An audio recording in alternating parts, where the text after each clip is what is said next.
Entrepreneurship at Nova Southeastern University's Distinguished Lecture Series. I'd like to welcome you to the grand room of our new Sales Institute and also to our Distinguished Lecture Series. I'm Mike Fields. I'm Dean of the Huizenga School, and I'm pleased to have you here this morning. I'd like to introduce some folks in the audience. First is Lydia Costa. Lydia is the Vice President for Information Services and University Librarian. We also have former Secretary of State, Representative, and Senator George Firestone.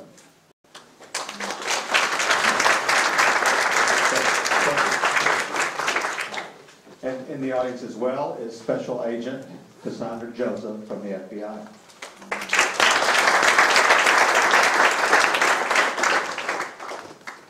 John Gillies is a special agent in charge at the Federal Bureau of Investigation in Miami.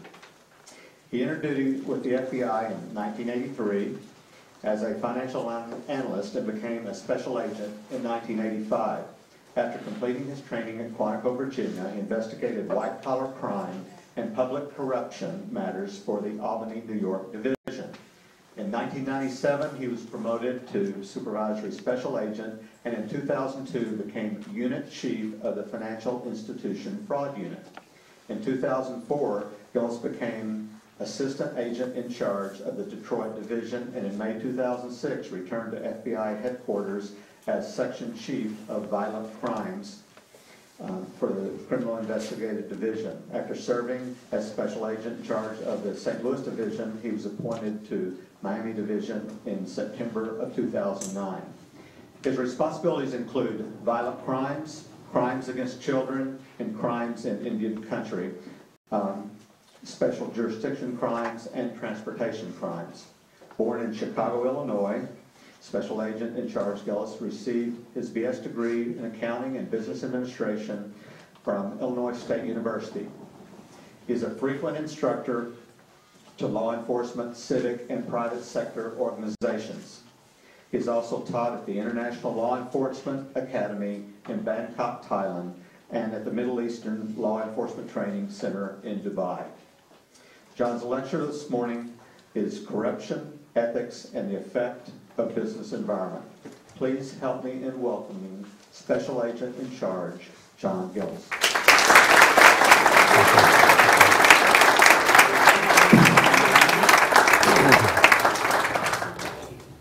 Thank you, Dean.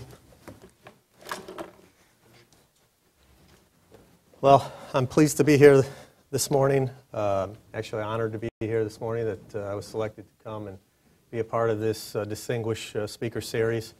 I have a formal presentation and an informal presentation, so you might come off a little awkward and stuff, but I got lots of information. In a couple of weeks, I start my 28th year with the FBI. Worked a lot of cases, seen a lot of things, seen a lot of unethical people, seen a lot of corrupt people, and I'll tell you some stories as we go through this, and hopefully that you'll get a few pieces of wisdom that you can take away. For those of you sitting in the front row, if I start spitting when I'm talking, you'll get a few droplets of wisdom also. So start from there. Now let me just add this too, that my 11-year-old boys told me last night once again that they can't understand why anybody would come to hear me speak. So they consider me very boring. Hopefully I won't bore you. Anyone who follows the news these days and sees repeated references to corruption and corporate fraud might think that the nation is in the midst of a moral crisis. Have we as a society become less ethical, more corrupt, or have we in the FBI simply become more adept at rooting out fraud and corruption? Benjamin Franklin was quoted as saying after the 1787 Constitutional Convention that keeping government honest and hence our freedoms intact require eternal vigilance. Because Franklin's words are as true today as they were then, public corruption continues to be the FBI's #1 criminal priority.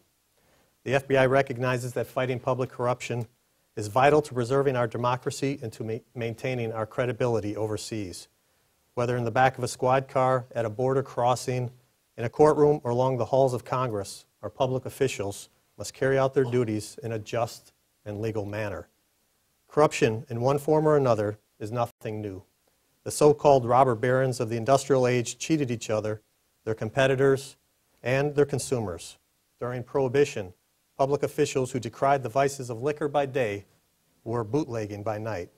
As they say, the more things change, the more they stay the same.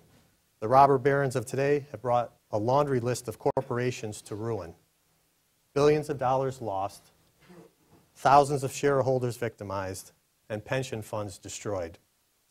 We have seen a similar laundry list of politicians who have violated the public trust for their own benefit, from the halls of Congress to the local city halls to small-town America. It would seem that the desire for the good life has become what Teddy Roosevelt once termed the get-rich-quick theory. Today I want to talk about ethics and the need for integrity, integrity in the marketplace, in the boardroom, and in government. And it all starts with ethics and ethical behavior. Ethics and ethical standards involve doing the right thing at the right time, in the right way, for the right reason. For those of us, and I say that everybody in here has faced ethical dilemmas, it's a tough thing to do the right thing all the time. It is. It's very difficult. The 6 pillars of character have been described as trustworthiness, respect, responsibility, fairness, caring, and citizenship. In the wake of September 11th, the counterterrorism became the FBI's #1 priority. Yet at the same time, we were confronted with a rash of corporate fraud, including Enron, WorldCom, and Quest. We needed to prioritize our resources to effectively combat both crime and terrorism. Today, we have more than 2,000 agents working nearly 16,000 white-collar cases alone, from public corruption and financial fraud to health care and mortgage fraud. The number of corporate fraud cases we investigate has increased by more than 121% since 2003, despite the change in our priorities.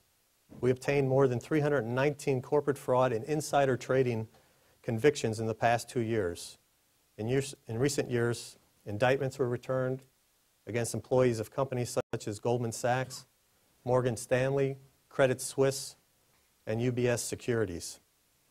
We're all familiar locally with Scott Rothstein and his $1.2 billion fraud scheme.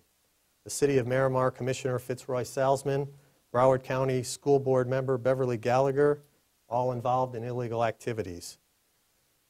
Louis Freeman, a well-known forensic accountant and attorney who acted as a court-appointed trustee who misappropriated funds, was sentenced to 121 months in jail this summer. GlobeTel Communications falsified revenue numbers submitted to the SEC and referenced in press releases, resulting in a loss of millions of dollars to investors. CEO Tim Huff was sentenced to 50 months in jail. And don't even get me started on health care here in South Florida. We are ground zero. We lead the nation in the number of indictments and convictions. It continues to grow, and it costs taxpayers in the U.S. an estimated $60 billion a year. That's a lot of fraud.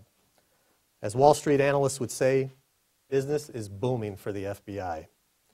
The agents and analysts who work these cases do some of the most complex, tedious, and ultimately significant work we do for the American public.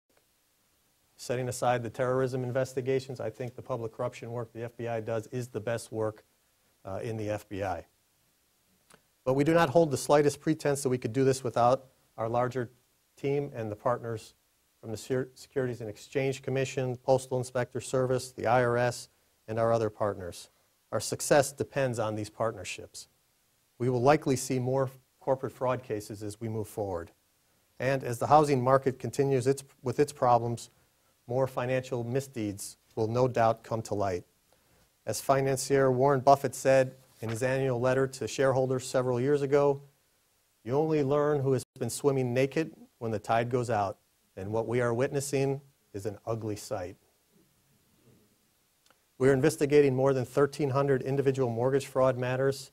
Perhaps more importantly, we have identified more corporate fraud matters related to the subprime lending crisis, cases that may have and have had a significant impact on the marketplace. We are targeting accounting fraud, insider trading, and deceptive sales practices. These investigations may well lead to other instances of fraud, from investment banks and private equity firms to hedge funds. We do not take these investigations lightly, nor do we open corporate fraud investigations without careful consideration. We do understand the impact that public disclosure of a criminal investigation may have on a company's reputation and economic standing. These investigations further emphasize the need for independent board members, auditors, and outside counsel. Shareholders rely on the board of directors to serve as the corporate watchdog, but often we see conflicts of interest in the corporate suites. Board members may be beholden to the executives they are expected to oversee. Many directors may be current or former senior executives with a mutual interest in maintaining the status quo. They may be key shareholders who want to improve the value of their investment. And if anything goes wrong, they may start circling the wagons rather than sounding the alarm. Hearing anyone say they are surprised by such behavior is like the police chief in the movie Casablanca announcing that he is shocked to find gambling going on under his nose in Rick's Cafe just moments before he collects his winnings from the night before. So, here's a little stats. Josephson Institute report on ethics. 30% of the students surveyed admit that within the past year they stole from a store. 64% cheated on a test. 36% used the internet to plagiarize an assignment. 42% lied to save money. Where are they learning this? They're learning it from us, their parents, their friends. They're learning it from the media.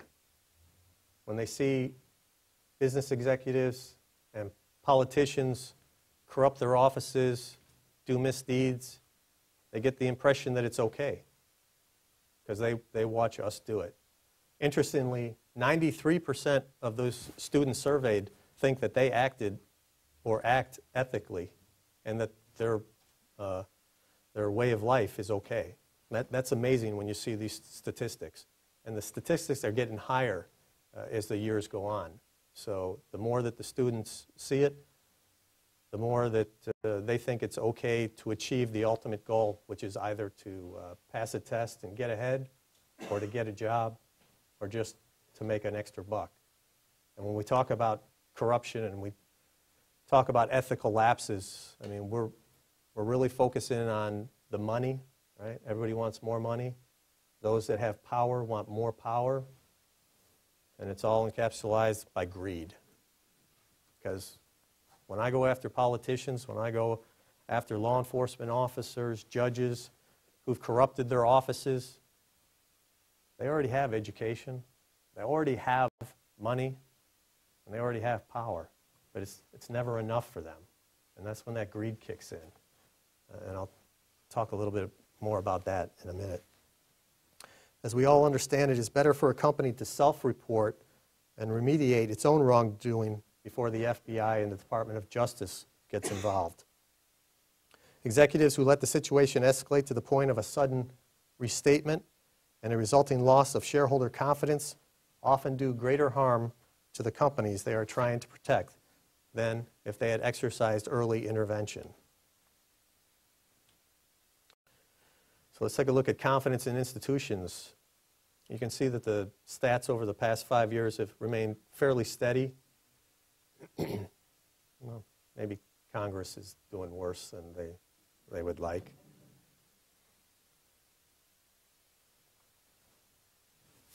Ethics and honesty within a profession. Again, you can see business execs in Congress at the bottom of the heap there. While fairly consistent in police officers, the 63% is the highest in a decade. There haven't been any huge scandals. And that's pretty much what affects these polls.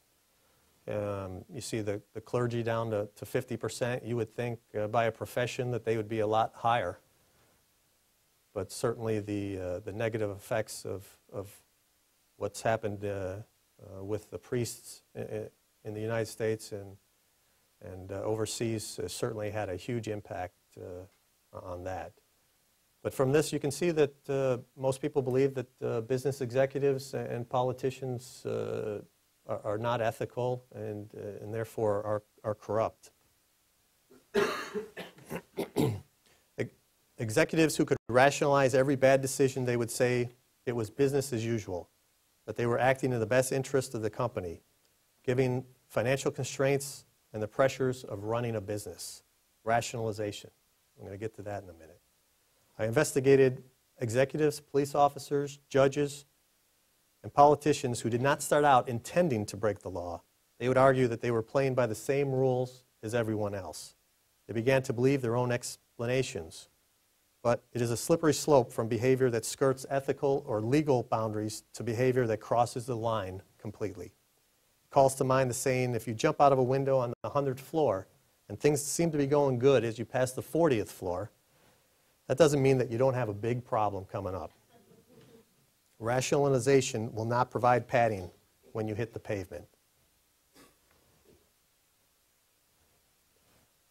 There's a little cartoon. So it's all perception, and perception can become reality. In the indictment of Senator Stevens, newspaper story talks somewhere along the line, the former federal prosecutor lost his ethical compass, something that directs you to do the right thing as over the wrong thing. He's been in power so long, he developed a sense of entitlement. I'm a senator, and I should do this. I should get this. That's the rationalization that takes place. FBI investigates Nevada governor. ATF director resigns amid spending probe. Justice official bought a vacation home with a lobbyist. Ex-CIA official pleads not guilty in a bribery case where he did contracts with a friend of his. I want to turn to public corruption for a moment. Unfortunately, the private sector has by no means cornered the market on greed.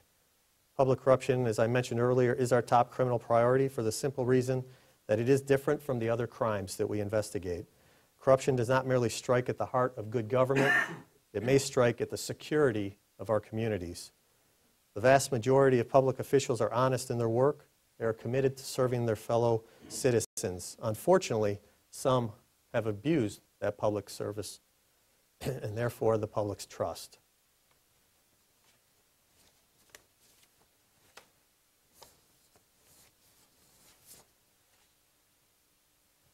The public places, and they hope that you take that, their trust in you, to do the service for them, the citizens, those that elected you to get into office, and when you violate that trust, in most instances, you violated the law.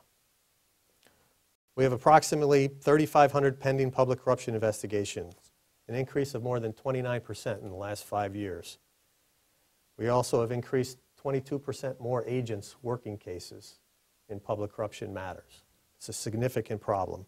We've convicted more than 1,800 federal, state, and local officials in the past 2 years alone, more than 5,000 in the past 4 years. For a nation built on the rule of law and on faith in a government by the people and for the people, we can and should do better. Ultimately, democracy and corruption cannot coexist. The FBI is uniquely situated to address public corruption. We have the skills to conduct sophisticated techniques. Congress has given us the tools, but more than that, we are insulated from political pressure. We are able to go where the evidence leads us without fear of reprisal or recrimination.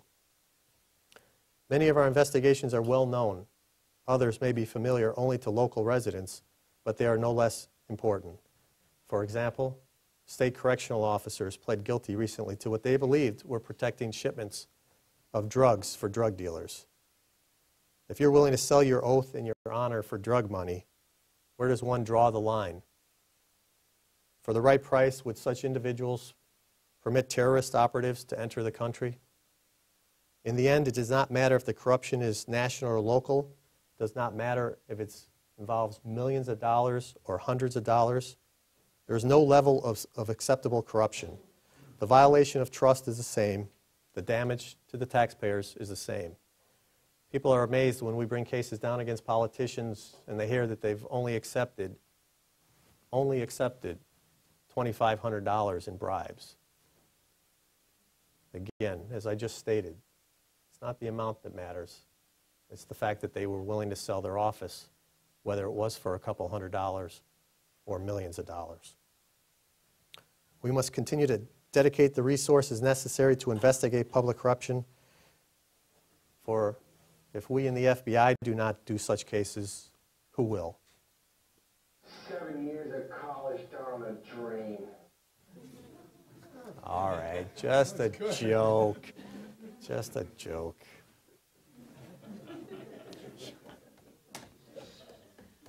All right, I'm glad that you guys are at least still awake. So, and I'll give you my phone number at the end so you can call my boys and tell me that maybe I wasn't that boring either. So, but the number one enemy to ethics is rationalization, and we all need to recognize it, its many forms, and acknowledge that no one is immune. So, what do we hear? If I was in private sector, I would be making more money. That's what the judges told me that I investigated. You know? So therefore, I'm entitled to take these bribes, because if I was in private sector, I'd be making more money. So what was my comment to them? Go to the private sector. But don't sell your seat. The public comes before you as a independent arbitrator between two parties. And if you sold your seat to one of the parties, then the other party isn't getting a fair deal. And that's just wrong. If it was only sex, well, it's only sex maybe between colleagues, but if it's between the president and intern, it's more than just sex, all right? And what gets people into problems isn't so much the acts, it's the lies and the cover-ups after, okay? That's where the problems start to come. Some people, they panic, they say and do stupid things, and then they get together and they cover it up. And that's when the problems start to grow even more.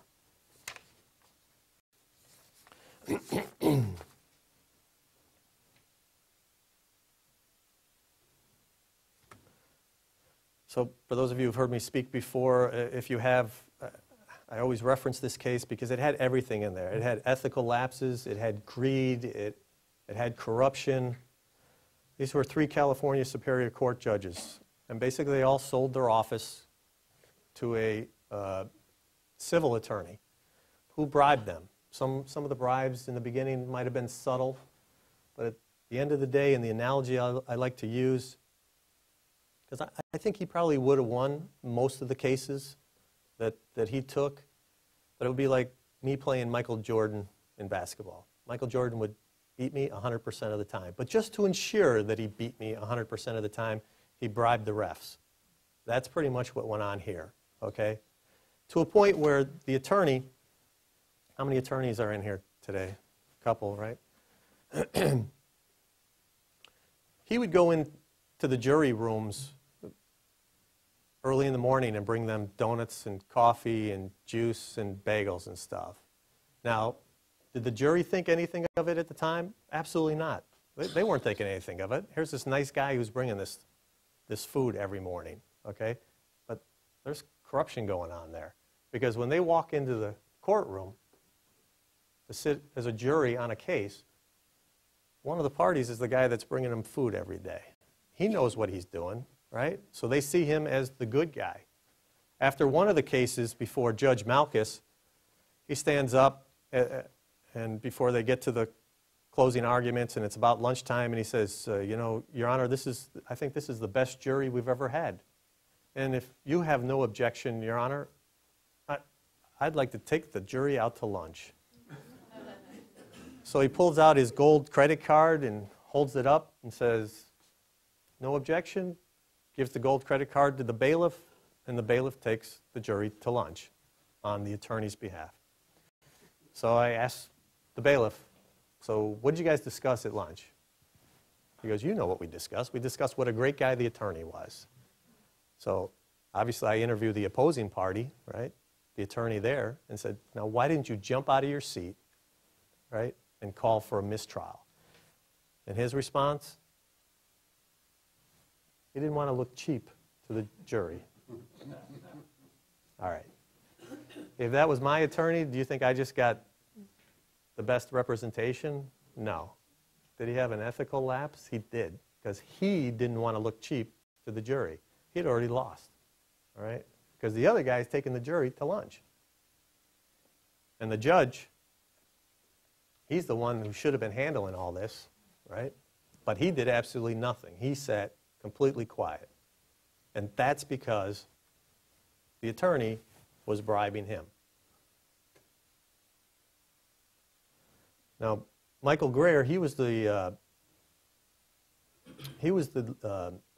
executive judge. He actually made all the assignments. So the attorney would just go to him, he'd bribe him and say, you know, I want all my cases to go before one of these three guys. And even if it was already assigned to another judge, Judge Greer would reassign the cases. Judge Greer would sit with this attorney, and this attorney was Pat Frege. He would sit with him and coach his witnesses. If things got bad during a trial, the judges would call for a break and then bring Frege back to their chambers and say, hey, this is a good witness or this is a bad witness. Keep them on a little bit longer, get them off. You know, they're killing you. And, you know, there's just a lot of things wrong with that.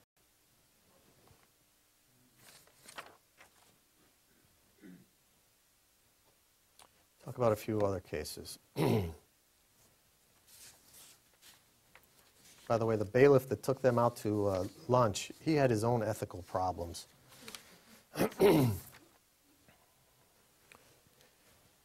He got from Goodwill a raggedy rain jacket, and he'd throw it on over his law enforcement uniform every day at lunch and then go down to the soup kitchen so he could eat for free.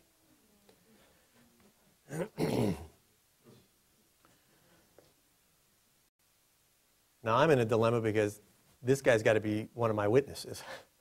And if you don't think that a defense attorney is going to eat him up for lunch over these issues, they are. But at the end of the day, you know, I can't corroborate the information any other way, so we have to put this guy on the witness stand, and he's just going to have to take his lumps for being unethical. Had a city councilman who, on the face, looked like everything was above board. He gave raises to his employees with extra government funds that were left at the end of the year. However, the deal was, I will give you the raise, but you have to kick back half of it to me. So he was convicted at trial. We had liquor inspectors who were supposed to go out and inspect bars and strip clubs and ensure that the health and safety of the employees and the visiting public were being attended to. There were 10 liquor inspectors. We bribed 8 of them to look the other way. 1 cooperated with us, and the 10th was a young, I call him young, about a 23-year-old kid, who, when asked by his fellow inspectors to participate, said, no, that's wrong. So somebody who faced an ethical dilemma and responded positively, no, that's wrong. So what they would not do is they would not assign him inspections to bring him out. So basically, he just sat in the office and did paperwork. I think at the end of the day, he was probably happy knowing that he didn't have to go out and be confronted with that. He didn't last very long. He was repulsed by the corrupt officials, and we convicted the 8 who took the bribes. We have border guards that let drug dealers move freely across the border, again, causing us problems, bringing drugs into the country.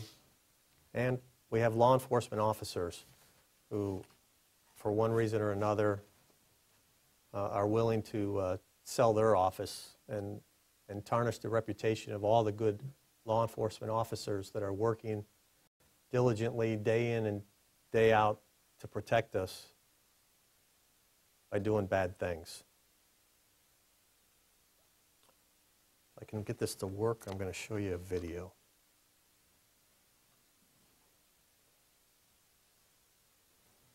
One of the things I like to do is go out and teach new recruits in police departments.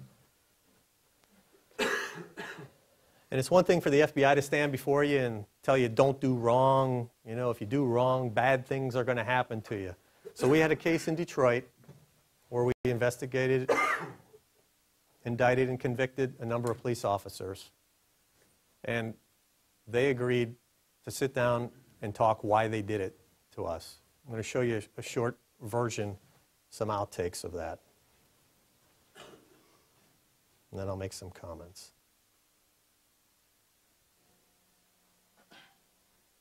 I wanted to blame somebody else for what I had done wrong and not accepted the blame myself. Former police officers talk about why they regret crossing the line. And believe me, being in here for 30 years, or for the last 8 years, is not the way that I wanted to reflect on what I went wrong. The time for me to reflect on where I went wrong was the time that the opportunity presented itself to me. That was a time for me to stop and say, hey, this is not what you're supposed to do. This is not what you're about. This is not the way you were raised. This is not the way that you were groomed. This is not the way you were trained to be a police officer. I knew I was wrong, been wrong, did wrong. But I'm glad, I'm glad it was over. I just regret just doing the first wrong thing that I did, falsifying reports and then going to taking money, entering houses without search warrants. I regret it all. I mean, I was known as a good police officer, but unfortunately, I'm not in prison for being a good police officer. I did some wrong things out on the street. You know, one of the pitfalls that a police officer has when they succumb to bribery or illegal activities is most of them have a history of having financial problems from the beginning. So the first thing they're going to do is go up and buy their 4Runner or their Cadillac. You get out there, a lot of people extend you a lot of credit out on the street, business owners. You may want a car that you really can't afford, and you get it anyway, and yes, a lot of them do overextend themselves. you get overwhelmed with everything you have, and then you go out on the streets and you're kind of stressed out about how the next bill is going to get paid, how the car note is going to get paid, and that's when that temptation sets in. You see a large sum of money go up in the house, and you figure, well, $10,000 or so sitting here. I got $4,000 worth of bills, car notes, and everything, stuff that you shouldn't have, that you just wanted, and now you figure that it's going to cost you $4,000 a month. So that temptation sets in when you start taking money, probably taking bribery money, taking money off people when you stop them. Temptations on this job are many, especially when you're out only with your regular partner. Because where I was working, there was a never-ending flow of money from the dope. You see all that money, you may stop someone and they may have a lot of money on them. They may offer you a large sum of money to let them go or let them squash the drugs. Or What I was asked to do was a total violation of my sworn duty. I knew that I was crossing the line doing what was asked of me. But it was always there. I mean, it's a great temptation, the money. And the temptation, it grows stronger and stronger every day. It's constant. It was constant. It was always there. The opportunity was always there. Basically, there's a lot of pressure from other officers to get other officers to take part in falsifying reports and indulging in illegal activity. You know when you hit a dope house, when you go out and buy dope from a guy and you hit the house, and he doesn't have, it's common sense will tell you a guy isn't going to be sitting on a living room couch with dope in his pocket. It's going to be in his bedroom, it's going to be in his hiding spot.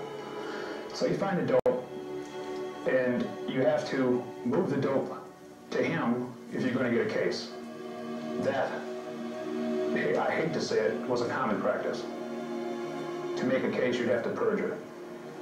And we all knew what each other was going to do, and we would indulge in illegal activity. And some officers felt that if they didn't indulge in illegal activity, that if anything were to happen to them out in the streets, other officers wouldn't back them up. So there was a lot of pressure on some officers to take part in illegal activity.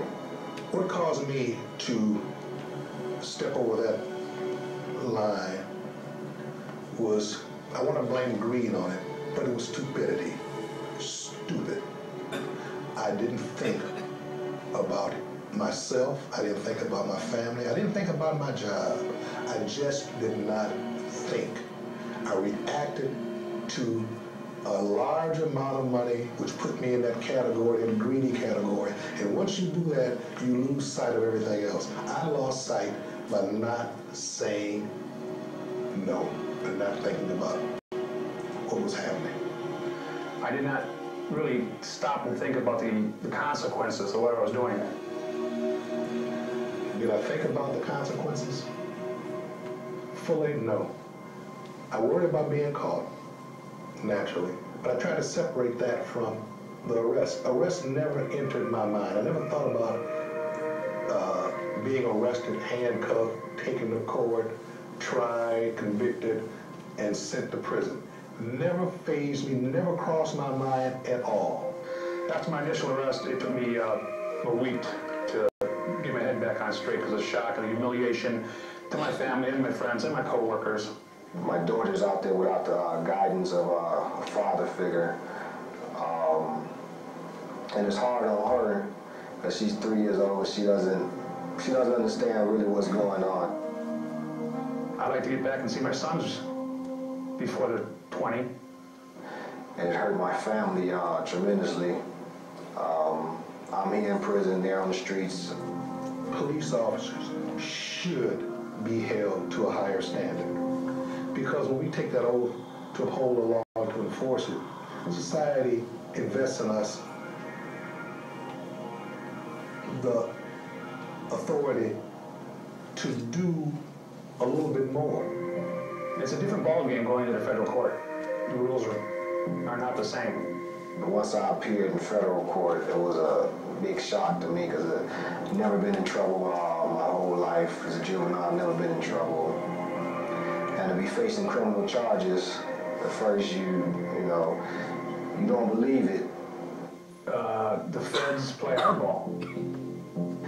You think about the wrong things that you did and people's lives that you messed up, and now you're on the other side of the law. You're the one facing the criminal charges.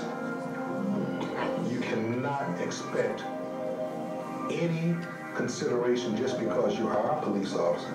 You will regret, doing wrong and ending up in prison like I'm regretting now.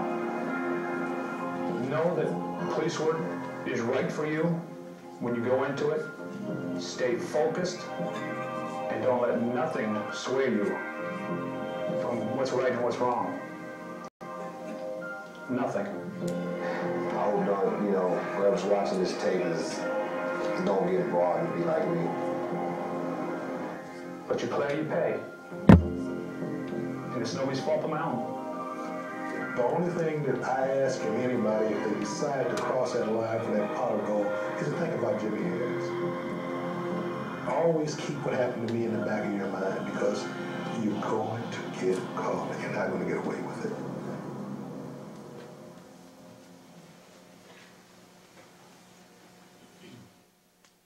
So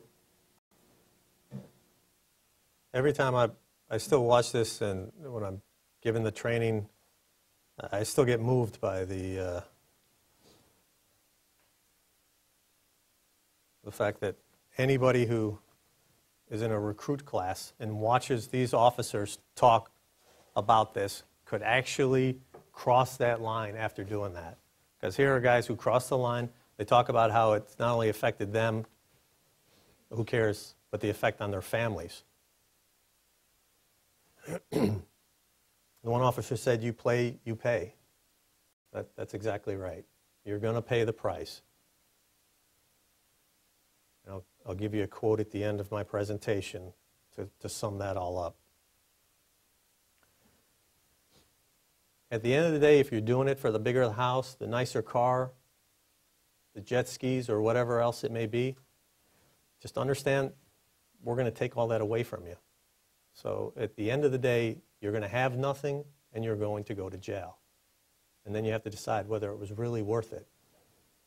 Was that little bit of power worth it? Was it to make yourself a big shot for a couple extra weeks really worth it? I'll tell you that I don't think so. Accountability, you think these guys had any accountability? They didn't have any accountability. You think they were thinking about it? What the effects would be to them when they were actually doing these dirty deeds? They weren't thinking about that at all. How about rationalization? Did we hear a lot of that going on from these guys? Absolutely. And just take them out and put the politicians or anybody else in their place, and you hear the same thing. You know? So the temptations were really great. Okay, well, I mean, we're supposed to resist those temptations. You know? They're only drug dealers, so who cares? It's not like I'm robbing an upstanding citizen. Okay, but you're the one who's supposed to protect us from all of this. That's what you took the oath for. And they violated their oath. And they let down their fellow officers. There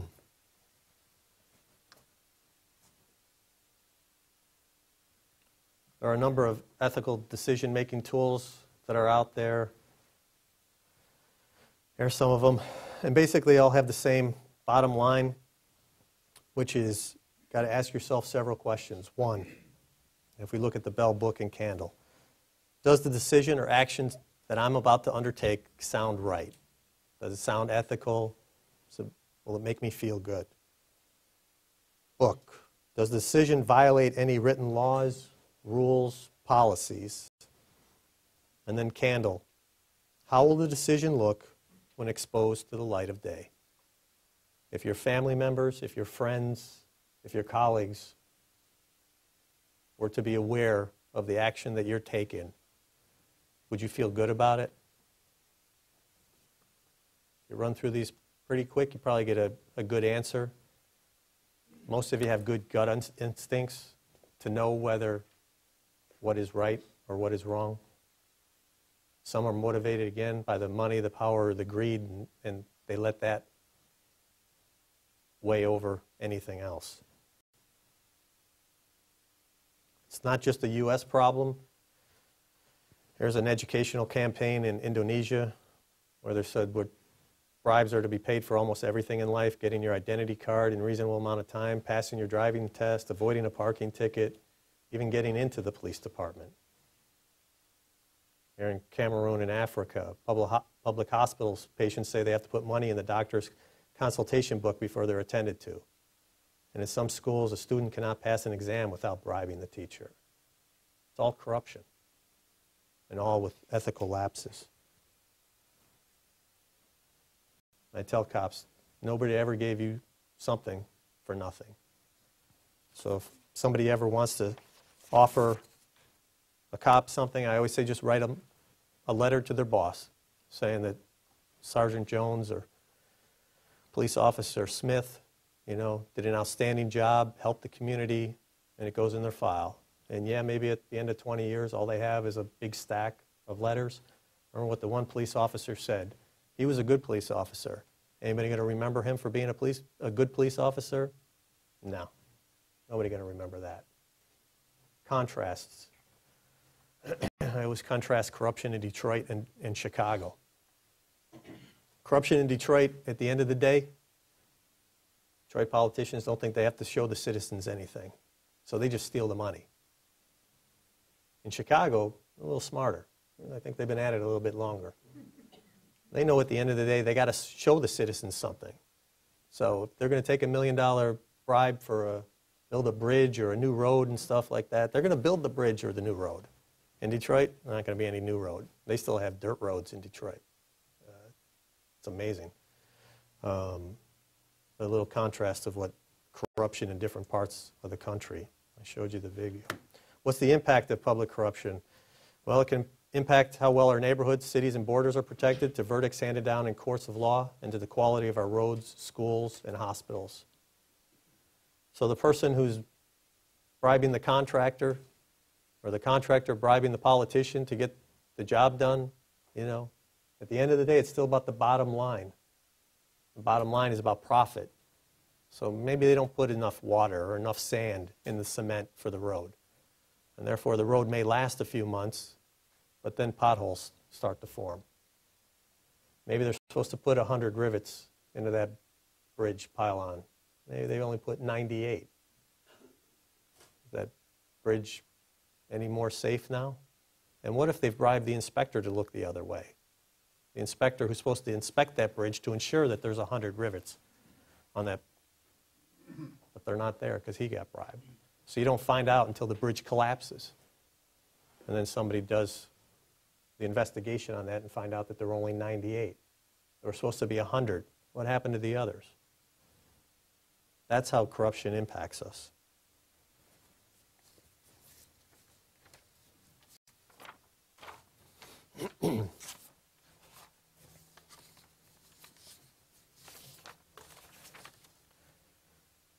Politicians who betray the trust of their constituents harm the integrity of our government. Executives who betray the trust of their employees and their shareholders harm the integrity of the marketplace. Left unchecked, corporate fraud and public corruption will rip the very fabric of our democracy. Integrity requires that we stay on course, that we stay true to principles of honesty, ethics, and transparency, without swinging back and forth to meet the demands of the day, without altering our position to suit the economic, political, or social climate.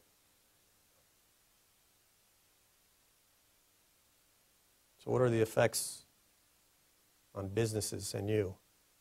Corporate brands that took decades to build up can be destroyed. Stock prices drop. Shareholders are victimized. Lost revenues, pension funds, products cost more to you. Taxes go up. Competition is affected. Health and safety is at risk. Doctors who dilute medicines to help you so that they can make more money.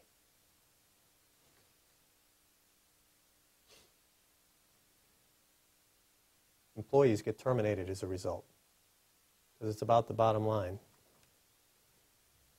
Then executives get terminated. And then businesses get terminated.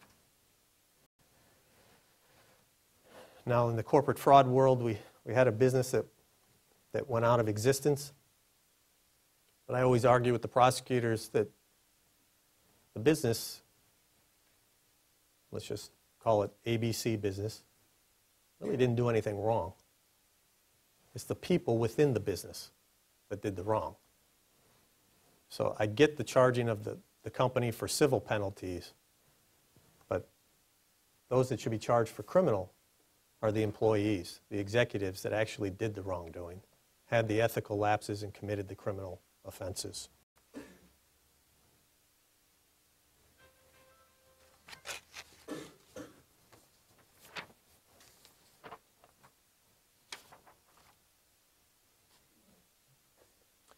I believe that it should be mandatory that government officials, to include police officers, have annual ethics training. It's a constant reminder that you work for the people and not yourself. Also, mandatory financial disclosures to highlight conflicts of interest. By not listing, you are making a conscious decision to hide something. Otherwise, you would disclose. Companies doing business overseas should provide training to their employees on the Foreign Corrupt Practice Act, which Congress enacted in 1977 and makes it illegal to bribe and corrupt foreign officials, and it promotes fair business practices, integrity, and accountability, and efficient and equitable distribution of economic resources. The Foreign Corrupt Practice Act created criminal and civil penalties for payments or even the promise of anything of value by U.S. corporations or U.S. nationals to foreign officials that could be interpreted as bribes for any improper advantage in obtaining or retaining business.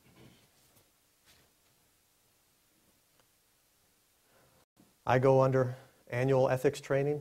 It's required by the FBI. I have 3 different financial disclosures that I have to file so that our ethics compliance office will take a look at to see what my financial holdings are and determine whether I have a conflict to even be the agent in charge of investigating a particular company, bank, or corporation every year. At the turn of the 20th century, Teddy Roosevelt took on the robber barons. He targeted corporate fraud and corruption and commissioned what later became the FBI to continue that mission. Roosevelt asserted that character, in the long run, is the decisive factor in the life of an individual and of nations alike. These words ring true today. Character will be our deciding factor. It is my hope that by working together, we can reduce corporate fraud and public corruption. We each have a role to play. We each can say no when those ethical dilemmas are presented to us. Together, we can bring to light the wrongdoing that threatens our economy, our security, and the welfare of our nation. Together, we can help create a culture of integrity.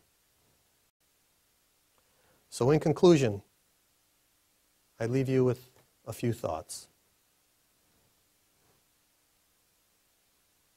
Rather fail with honor than succeed by fraud.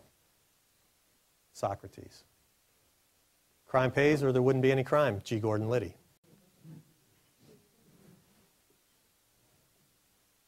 The worst day at work is still better than the best day in prison. Remember that one.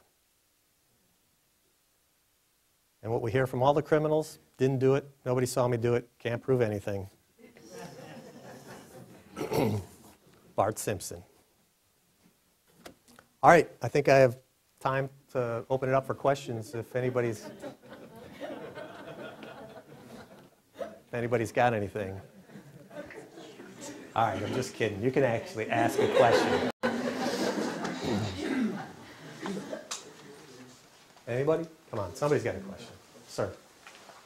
You know, as a student getting ready to enter the business community, it kind of gives me this air of paranoia that how small can a problem, how small can this dilemma be and its future repercussions, and I mean, how can I safeguard myself from so many temptations, some that are very obvious, others that aren't. I mean, how do you safeguard yourself against things like that? Because I mean, the presentation you give, it makes it seem like it's going to come for you one way or another, and if you indulge even a little, you know, face the wrath. So it's, you know, I worry. Yeah, it's a good question, and they will come.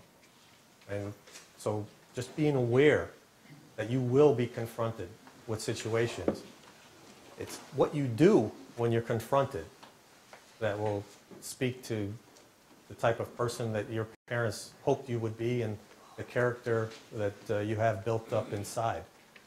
At the end of the day, do you want to work for a boss or a company that is unethical or is skirting the laws or breaking the laws? And those are decisions you have to make.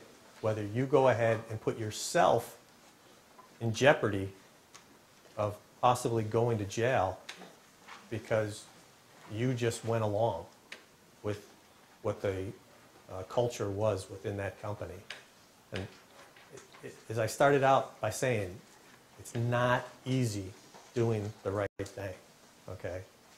So, I'm the head of the FBI in Miami, all right? My area of responsibility is from the Keys to Fort Pierce, the Caribbean, Central and South America, and Mexico. So I have a huge territory that I have the responsibility for. But as the head of the FBI, you know, people want to offer you tickets to the ball game or whatever. Well, I'd like to go see that game. Not last night's game. And I didn't go to last night's game. But if I want to go see the game, I pay for the ticket. You know, would it be nice to get the $250 ticket for free? Yeah, it would be. And hey, by the way, we're friends. No.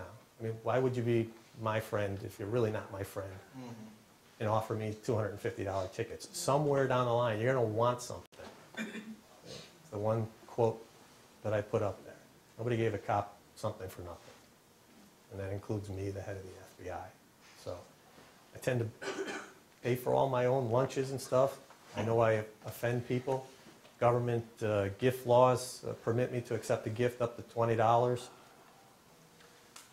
I've spoken to groups before where it's their practice to give like a $50 gift card or something like that. I don't even accept it because the rules don't permit me to accept it. And then I hear, well, other government employees have accepted it before.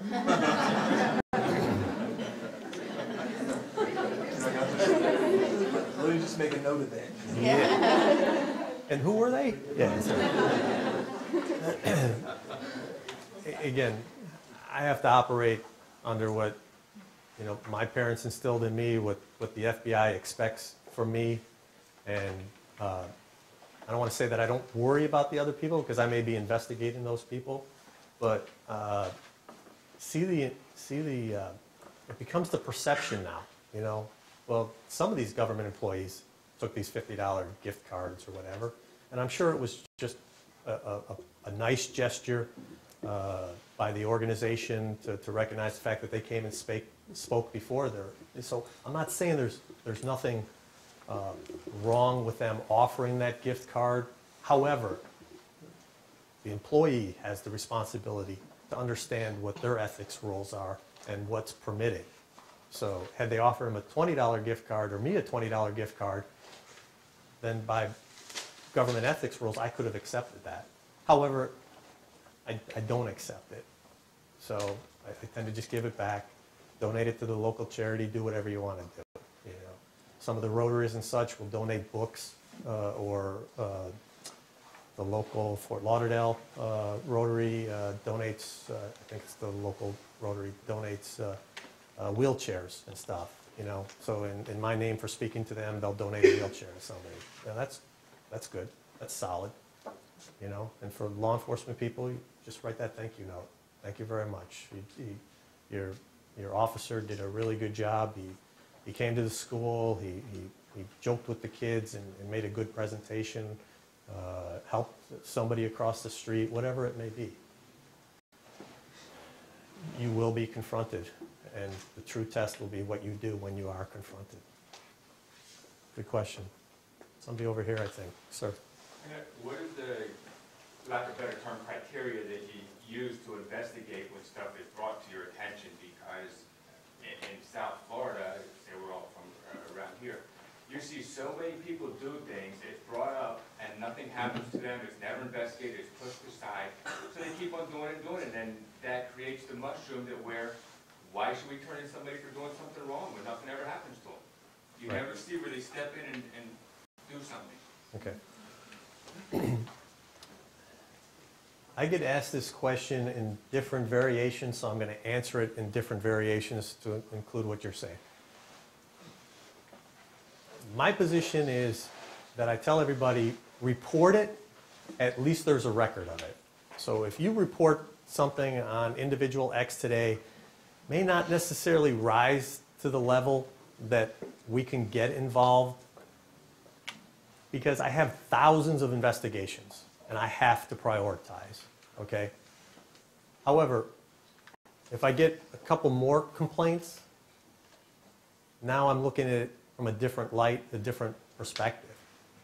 So I don't want people not to get involved. I want them to make the reports, but don't take anything negative of the fact that maybe something wasn't open now, or you may not be aware that we opened something.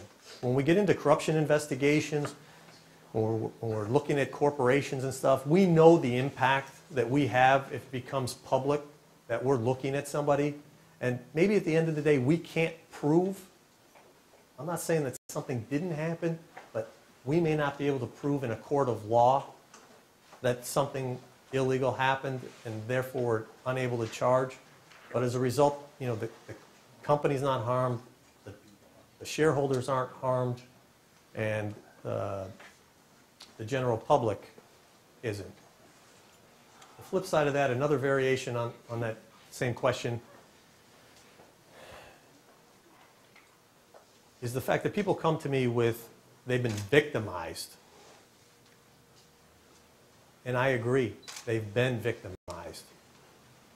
However, if they lost $1,000 in the fraud scheme, I'll tell you right now, I can't open a case on $1,000, all right? If I'm dealing in frauds of hundreds of millions of dollars and billions of dollars, it's hard for me to dedicate any of the limited resources that I have to go investigate a $1,000 case. So I tell victims out there, I believe you. I believe that you have been victimized. But I'm also honest with them. I'm never going to work that case if the loss is $1,000. Getting back to the part 8 of that answer.